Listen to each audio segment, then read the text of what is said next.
And without further ado, I'd like to introduce this great historian, this Detroit historian, this Detroit icon, giving his flowers now, the great Michael Imhotep. All right, thank you. I didn't expect an introduction like that from Brother Omar. All right, thank you. All right, they're getting the podium set up for me. All right, Abaragani. All right, Abaragani. All right, so look, I have, this is a tight 30-minute presentation. So, you know I can do 3-4 hour presentations. This is not one of those. So this one here, and they have it, good brother, Brother Ben back there, has my presentation up on the screen. All right, so this is Kwanzaa, Kujichagulia, self-determination to repair the damage from a legacy of slavery and racism, okay? Advance forward, because more information comes up, Brother Ben. All right, now, so this presentation is going to build upon the presentation that I did last year for Malcolm X grassroots movement for Kujichagulia. And thanks to Sister Shoshana and Brother Bomani, Brother Kemba, and everybody else for organizing this event, okay? You can get, go for it, because 2 more things come up. At the African History Network, we focus on educating, empowering, and inspiring people of African descent throughout the diaspora and around the world, because right now it corrects wrong behavior. What you do for yourself, what you do to yourself, and what you allow other people to do to you and get away with is based upon what you think about yourself. What you think about yourself is based upon what you have been taught about yourself. What you've been taught about yourself is based upon everything you've read, seen, and heard about yourself. All right, you can contact me at AfricanHistoryNetwork.com, and my vendor table is back here as well. All right, okay, let's go to the next slide, Brother Ben. And I've been on Roland Martin Unfiltered for 3 years now, started October 2020. I kick butt every Friday. I've had to get on Roland a couple of times, and he backed up off me, so now we're cool. I just guest hosted Friday, December 15th. If you missed that, go watch that show. I'll be on tomorrow. We're going to have our year-end wrap-up show. I still do the African History Network show Sundays, 9 p.m. to 11 p.m. Eastern Standard Time. 9/10, flipping their format to white supremacist radio does not stop me, because I have my show before I even started on 9/10. So it's okay with me. I have 1 million followers on my Facebook fan page, the African History Network, so they didn't stop anything. This is why you got to own your own stuff, okay? I'm cleaning it up because we're in church, but that's why you got to own your own stuff, all right? Now, anytime I speak, I know I may say some things that are outside the circumference of some people's awareness, and I learned this from one of my teachers, Dr. Ray Higgins of the African Village. The space inside, I usually say something like this: the space inside this circle represents my realm of knowledge. Everything that I think I know about whatever I think I know is represented within the circumference of this circle. I must keep in mind that there are still things to know that exist outside the circumference of my own awareness. So just because you know everything that you know about what you know does not mean you know everything there is to know about what you know. There's still things that exist outside the circumference of your own awareness. Okay, now, very briefly, usually I go deep into the history of Kujichagulia, but I got 3 important topics to deal with in this tight presentation.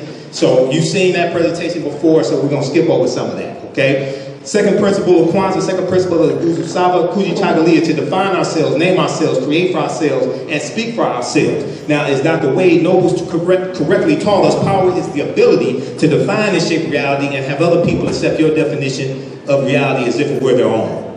Next slide. So this is Dr. Maulana Karenga, and we know that Kwanzaa was created in 1966 by Dr. Maulana Karenga and members of Organization US. I talked to Dr. Linda Jeffries to verify that history, who's one of my teachers. That information is also on Organization US on their website as well. Okay, next slide. Now, Kwanzaa is not a religious holiday. Kwanzaa is a Pan-African cultural holiday, Pan-African, African-American cultural holiday that focuses on FCC, Family, Community, and Culture. Family, Community, and Culture, celebrated December 26th through January the 1st. And the name Kwanzaa comes from the Kiswahili phrase, Matunda ya Kwanzaa. And the word Kwanzaa is a Bantu word, just like the word Wakanda. Wakanda is a real word. We find that in the Kikongo language. Wakanda is Bantu, just like Kwanzaa is Bantu as well. For more information, visit the website, officialkwanzaawebsite.com, officialkwanzaawebsite.com. Next slide. Okay, now, Also, for more information, for introductory information on Pan-Africanism, I recommend Pan-Africanism for Beginners by Sid LaMail. It's not the only introduction, but it's a good one. I read that back in college, in the early 90s, Wayne State University.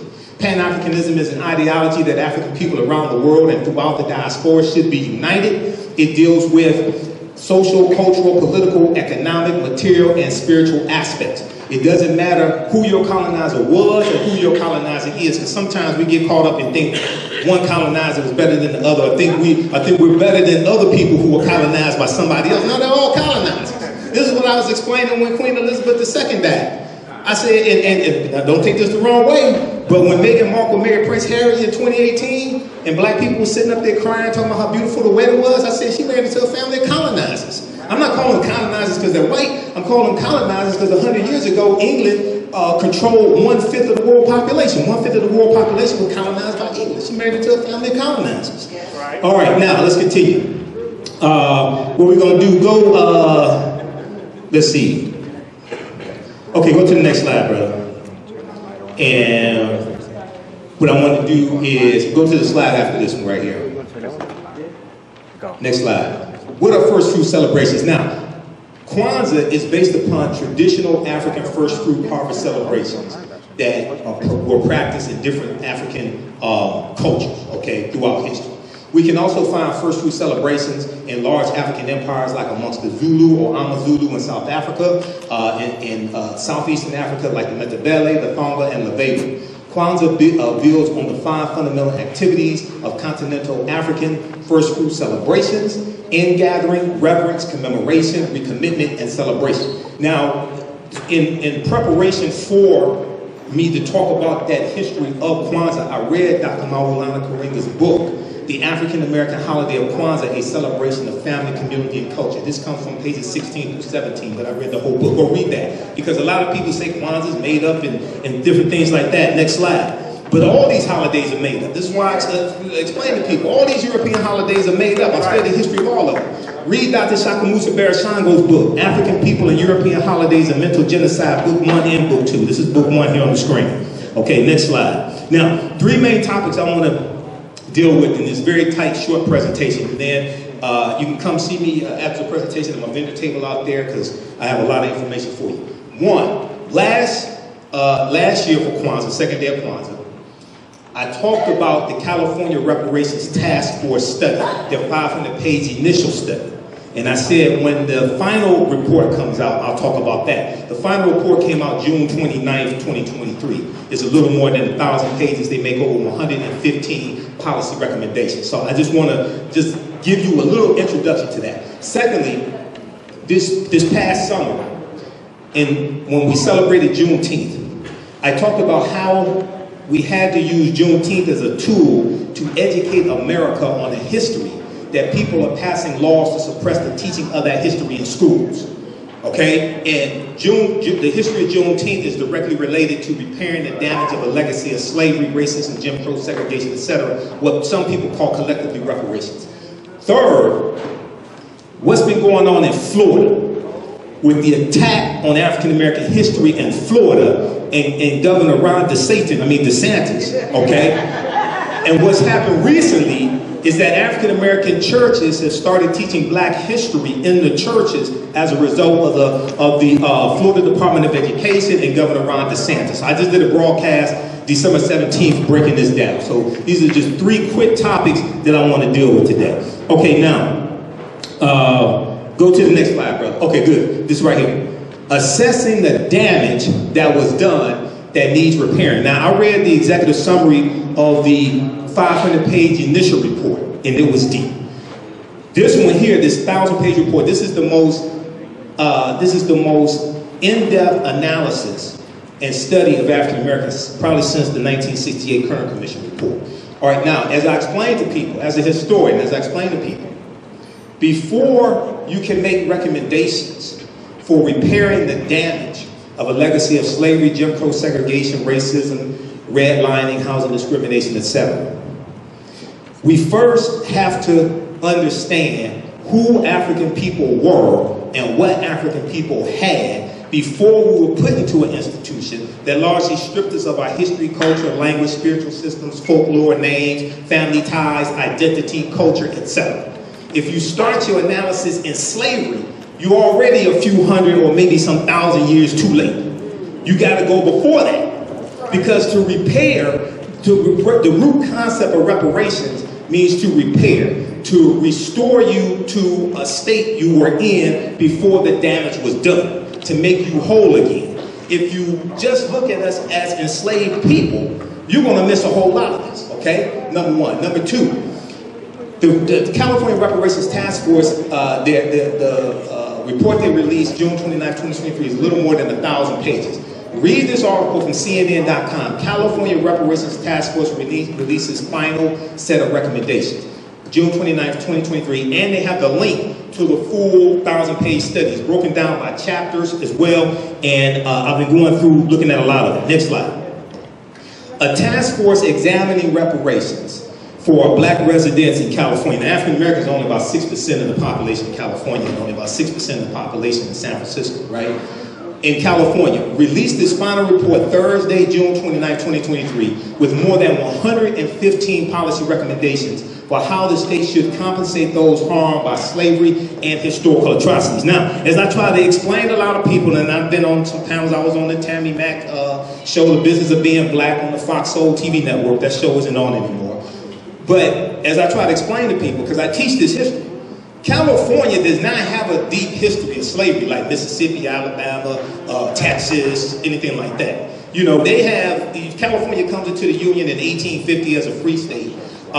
They have some estimates are between 1,500, some say as many as 4,000 African people in semi-slavery. That's for maybe 15 years to 1865 when Georgia ratifies the 13th Amendment, December 6, 1865. California is not Texas. In June of 1865, when Major General Gordon Granger goes into Texas to deliver General Order Number 3, there are 250,000 enslaved African people in Texas. Okay, California is not Texas. You have to understand the history of these individual states. This is what I'm trying to explain to people here in Michigan. 1837, when Michigan became a state in the Union, when Michigan abolished slavery and became a state in the Union, at best, and I'm being generous, at best, they had 100 enslaved Africans in Michigan. Michigan is not Mississippi, even though there was racism here. Michigan is not Mississippi. So you have to really understand specifically what it is that you're talking about. Okay, now, next slide. Okay, all right, so recommendations, and let me catch up with this here. Recommendations in the landmark report comprised of more than 1,000 pages and included recommendations for reforms linked to healthcare, housing, education, and criminal justice, among other areas. Read this article here. Yeah, okay, the same one. California Reparations Task Force releases final set of recommendations, June 29, 2023. Next slide. Okay, the task force hired a panel of experts, including economists, to calculate what black Californians have endured. Through their formula, they determined that an eligible person could be owed up to an estimated $1.2 million. Now, they outlined 12 harms, 12 documented harms, and laid out the historical and legal argument behind that. They said there's more than 12 harms, but they wanted to focus on those 12, and then the 115 policy recommendations specifically address those 12 harms. The formula includes dollars lost because of race-based health disparities, mass incarceration, housing discrimination, unjust land seizure, and other harms that had major impacts on black Californians. And what they do is, for each one of these harms, they show what happened nationally and how African Americans were harmed nationally by those harms, and then specifically California. Okay, next slide. In the case of monetary reparations, only those individuals who can demonstrate that they are the descendant of either an enslaved African American in the U.S. or a free African American living in the U.S. prior to 1900 should be eligible to report savings. Now, the reason why they had to do it like that is because in the state of California, they have a state law, like a lot of states do. Race-based policies are illegal. It's illegal in the state of California, as well as federal law, to have policies for only one race of people. So the way they have it set up, and Camila Moore, who's an attorney, is the chairwoman of the commission. They have it set up by lineage, and they're trying to, because They're trying to structure this because they know it's going to be challenged in court. Whatever happens, they know it's going to be challenged in court. If affirmative action for college admissions gets overturned by a 6-3 conservative Supreme Court, you think this won't be challenged? Absolutely. If an executive order to forgive student loans gets challenged in court, and that was going to disproportionately benefit African Americans, it was going to lift 500,000 African American families who are in poverty. It would take them, I mean, not poverty, it would take them from a negative net worth to a positive net worth. That one executive order. If that gets overturned and that gets challenged in court, you think this won't be challenged? So they're trying to structure it so that it can withstand legal challenges. This is what I'm trying to explain to all the hashtag cut the check people. They don't seem like they really understand this. Now, at the federal level, race-based policies are illegal at the federal level. And I found this out when some years ago, I was on a committee to write an executive order 22 here in the city of Detroit under Kwame Kilpatrick. And one of the first things corporate counsel said was it's illegal to have policies for one race of people. She was citing federal law. Read this. How many people read the 1964 Civil Rights Act? If you haven't read it, go read it tonight along with the U.S. Constitution. If you read those two, there's a whole lot of stuff you'll start really understanding. All this is based upon law. Title 6, Section 601, non-discrimination in federally assisted programs. This is from the 1964 Civil Rights Act. It says, no person in the United States shall, on the ground of race, color, or national origin, be excluded from participation in, be denied the benefits of, or be subjected to discrimination under any program or activity receiving federal financial assistance. You can go to archives.gov, U.S. National Archives, read it yourself. Proper documentation ends all conversation. You don't believe me, go read it yourself. Because the reason why that was put in there is because we were being discriminated against by policies. Now, you can write policies that disproportionately, positively impact African Americans, but it's illegal to write policies only for one race of people. So you have to understand how to get around it. So as I explained to people, who studied the history of slavery in this country? Raise your hand. Who studied the history of slavery in this country? Usually I ask Bobby Gibson this question, but he's not here tonight. Sister Nita, why do most slaves who run away at nighttime and not in the daytime? Who wants to tackle that complex question? We didn't have PhDs, but we weren't stupid, okay? We knew we had a much better chance to stay gone if we ran at nighttime because it'd be harder for them to see us and their sleep, things of this nature, right? All right, let's continue here.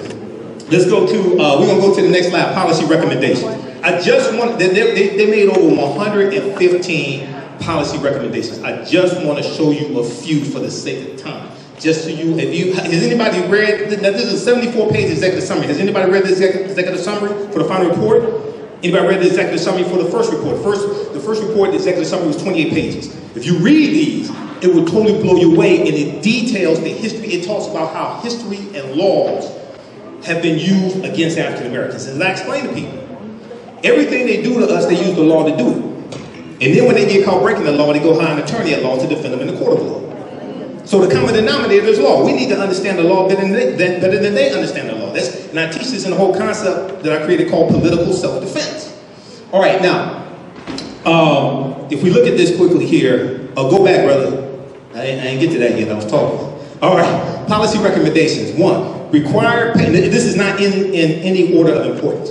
Require payment of fair market value for labor provided by incarcerated persons. We know that privatized prisons have already been outlawed in the state of California.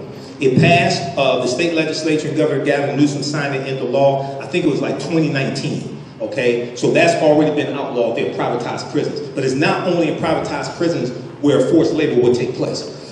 Number 2, fund community-driven solutions to decrease community violence at the family, school, and neighborhood levels in African American communities. 3, establish and fund community wellness centers in African American communities. One of the things they deal with is the psychological damage that racial terror has had on African Americans, not just in California, but across the country. Next slide. Next slide is eliminate legal protections for police officers who violate civil or constitutional rights. And they talk about qualified immunity, okay? All right, next slide. They have a whole section on addressing the racial wealth gap, okay? This is just a snapshot of what they lay out here. Wealth is what you own minus what you owe. And this is the key to economic security. It is what enables families to build a better future. Wealth functions in many ways. It provides economic stability during lean times, like during economic recessions. It opens doors to improving quality of life. It is a dam against the food waters of economic catastrophes. It provides access to political power, and it allows us to live and retire with dignity. Next slide. Okay, now, if we just look here, this comes from page 650. Establish and fund community wellness centers in African American communities. As discussed in chapter 3, throughout the history of the United States, racial terror has played a critical role in reinforcing and perpetuating the badges and incidents of slavery. Enslavement was followed by decades of violence and intimidation intended to subordinate formerly enslaved African people and their descendants across the United States. Racial terror, especially lynching and the threat of lynching, pervaded every aspect of African American life during and after slavery. Quote, California is no exception. The state, its local governments, and its people have played a significant role in enabling racial terror and allowing its legacy to persist here in California. Okay, next slide.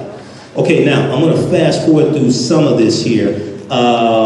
Because this comes up on the 12 harms. I want to show you the 12 harms here in just a second. But let's look at this. California's unprecedented reparations report details 150 years of anti-black harm. So the report offers a comprehensive look at the impacts of enslavement and generations of discrimination on black Californians and black Americans more broadly. It finds that the damage to black communities is extensive and that a variety of intentionally crafted policy, this deals with laws, intentionally crafted policy, judicial decisions, law cases, court cases, and racism by private actors has created a widespread exclusion of black people that has not been sufficiently addressed at any level of government. Okay, next slide.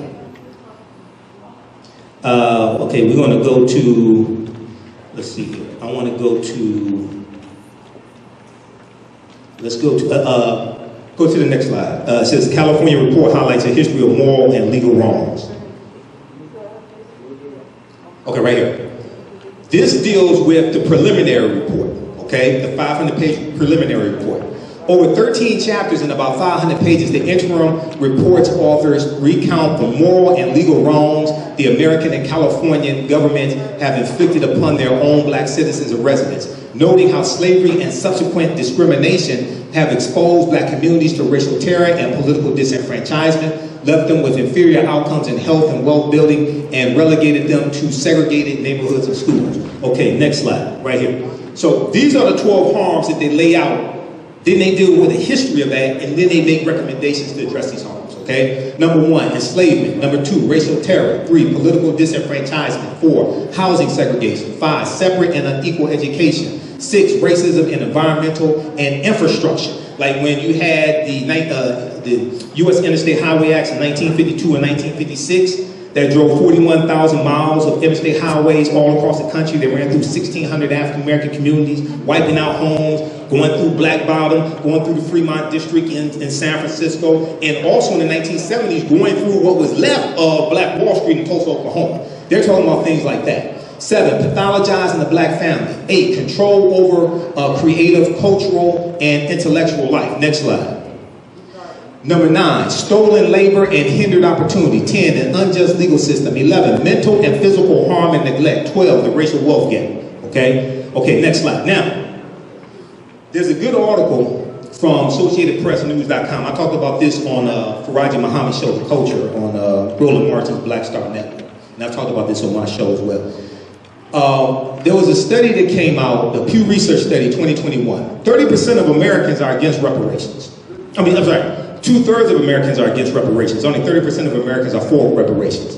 Only 30% of U.S. adults surveyed by Pew Research Center in 2021 supported reparations for slavery in some way for descendants of formerly enslaved people. 77% of whom were African Americans who support reparations. Support among Latinos and Asians was 39% and 33% respectively, and white Americans had the lowest rate of support at 18%. I wonder why. Now, also, there's a study that came out in April 4th, 2018.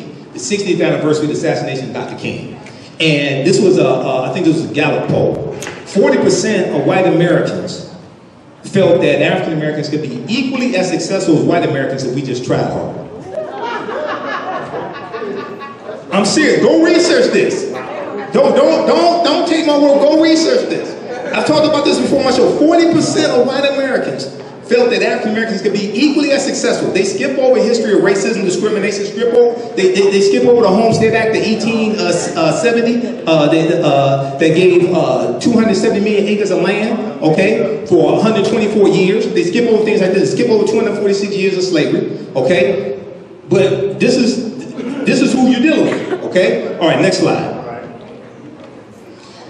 Now, I was on a panel discussion for equal justice. Which one was this? This was for another social justice. It was environmental justice organization. It was a couple of years ago, and I was on a panel with African Americans and Native Americans, and we were dealing with a shared struggle, a shared history, and a shared fight for reparations and Native Americans getting their land back, things like this. And the question came up: why haven't African Americans received reparations? Here's just a few reasons. Okay, one, Americans are very ignorant of history. Seriously, regardless of race, Americans are very ignorant of history. Two, the real history of this country and harm that the legacy of slavery has done is not taught in schools. And now you have a new attack, this whole anti-critical race theory attack, which is suppressing this teaching. And the sister to that attack is the big lie with the voter suppression laws that are being passed and have been passed, especially after the 2020 election. Now, three, even though progress is being made, many African Americans don't understand how to give reparations, law, and the legislative process. Four, most of the arguments for reparations are moral arguments, not legal arguments. Laws get challenged in court and can be overturned. All you do, look at the executive order for student loans, okay? That was a good legal argument, but you're dealing with a 6-3 conservative court. There's a whole history of why 6-3 goes back to 2016. Nobody wanted to listen to me. I tried to tell you. Okay, this next slide. So I'm about to wrap this up. Let's see. Read this article here. Now, this is a good piece from CBSNews.com. A crisis of civic education. Most Americans don't know what's in the U.S. Constitution. And they go out on the street and ask a number of people basic things about the U.S. Constitution. How many members in the House of Representatives are there? How many branches of the federal government are there? How many Supreme Court justices are there? A lot of people are just clueless, okay? When asked how many people are in the House of Representatives, one woman guessed and said 12, that's 435. One woman said 12. Another answered that she didn't know, one man guessed 80 and asked the same question. Well, it's 434 because little Georgie got kicked out. Okay. Now, these questions are all stuff Americans learned or should have learned a long time ago, but many people tend to forget this information, and many Americans have not read the Constitution in years of ever. So go to LOC.gov, Library of Congress website, and also archives.gov, read the U.S. Constitution. Especially if you read like the 12th Amendment, which changed the Electoral College, then you start understanding, oh, that's how it works. That's why they have voter suppression in Michigan, Wisconsin, and Pennsylvania. Because it's not the national popular vote that matters, it's the popular vote per state. And, you know, everybody know how the Electoral College works? And you know it's after the census. Yes. Yes. Right. And you know that the census distributes $1.5 trillion per year for 10 years based upon census results. Yes. Yes. See, I'm talking to the right audience. All right. Now, okay, let's go to the next slide. This study right here, one of the things I've been talking about is because so many people are challenged when it comes to history. Okay, now go to the next one. It says racism has cost the U.S. $16 trillion. Because we got to fast forward. Go to the next one. Right here. Start right here. This is an example of what I'm talking about. Okay. When you study the history of racism, especially anybody ever studied Bacon's Rebellion, 1675, 1676 in the County of Virginia, and it was a rebellion against the wealthy Virginia tobacco plantation owners. There was a rebellion by enslaved African people, free African Americans, white indentured servants, poor whites. And in December 1675, they burned down the town of Jamestown, Virginia. You ever studied that? Bacon's Rebellion? Now, I don't know if that was the inspiration for the song, The Roof is on Fire, but I think it may have been. This study right here from Citigroup Bank shows how racism is hurting everybody. But if you understand why the term white was introduced into the county of Virginia after Bacon's Rebellion and then through the other counties, it was to put the poor white people on team white to fool them so they can keep oppressing them, and they put laws in place that treated poor whites and enslaved Africans or African people differently. Racism has cost the U.S. $16 trillion Citigroup fines. This is from CBSNews.com, September 23rd, 2020. America could have been $16 trillion richer if not for inequities in education, housing, wages, and business investments between black and white Americans over the past 20 years. Not 246 years. They're just looking at from the year 2000 to about 2019.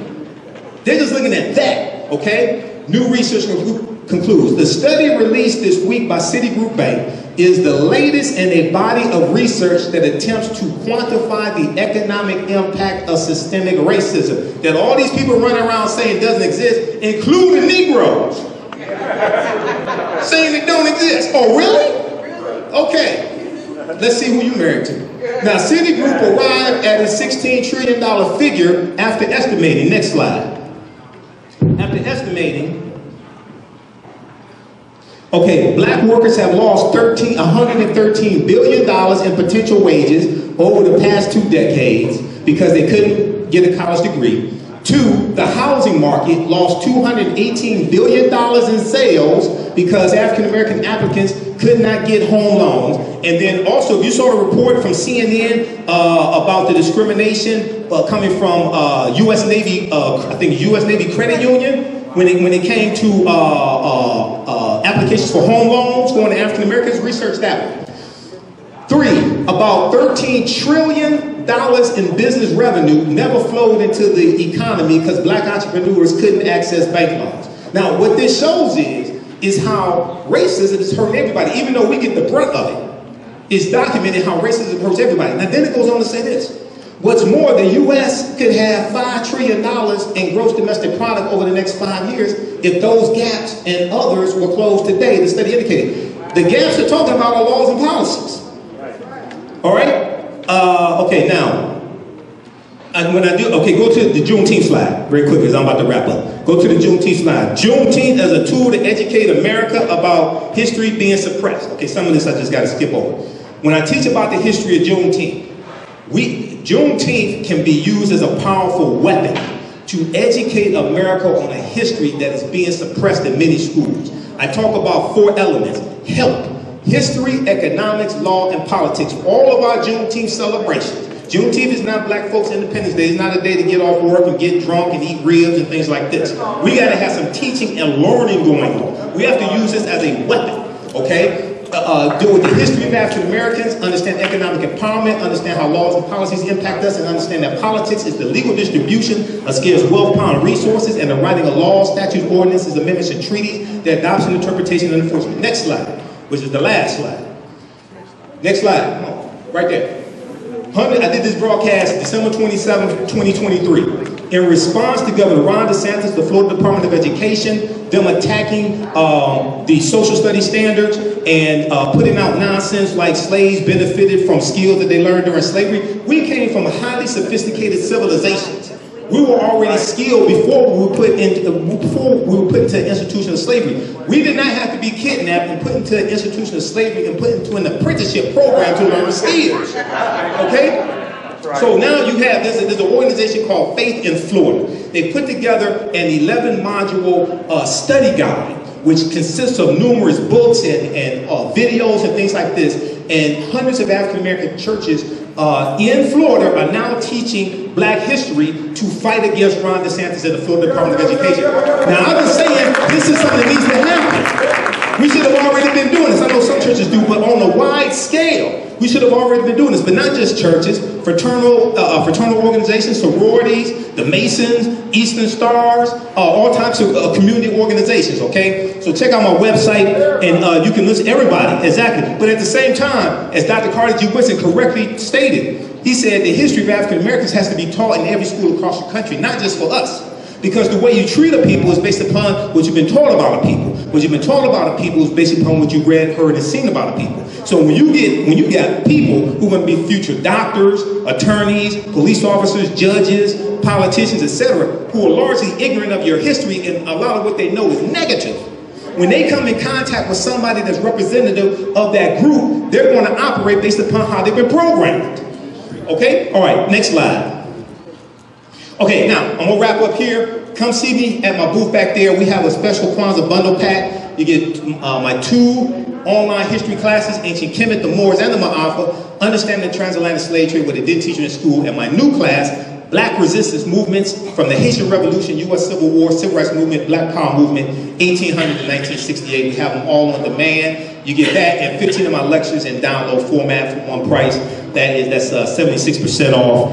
And go to the next slide. Yeah, so Ancient Kemet, the Moors, and the Maafa, that is it's actually 12 lessons, about 30 hours. We did with thousands of years of history. And next slide. And what leads up to the transatlantic slave trade taking place.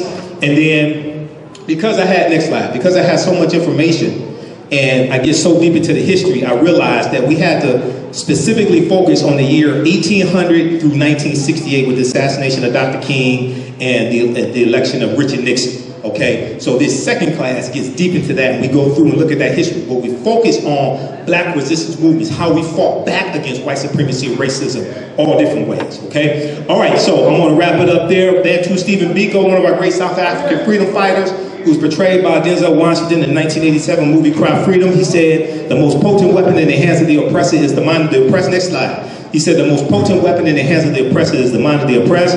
Last slide. Wakanda forever, Asante Sana, Imhotep. Thanks for your attention. Peace.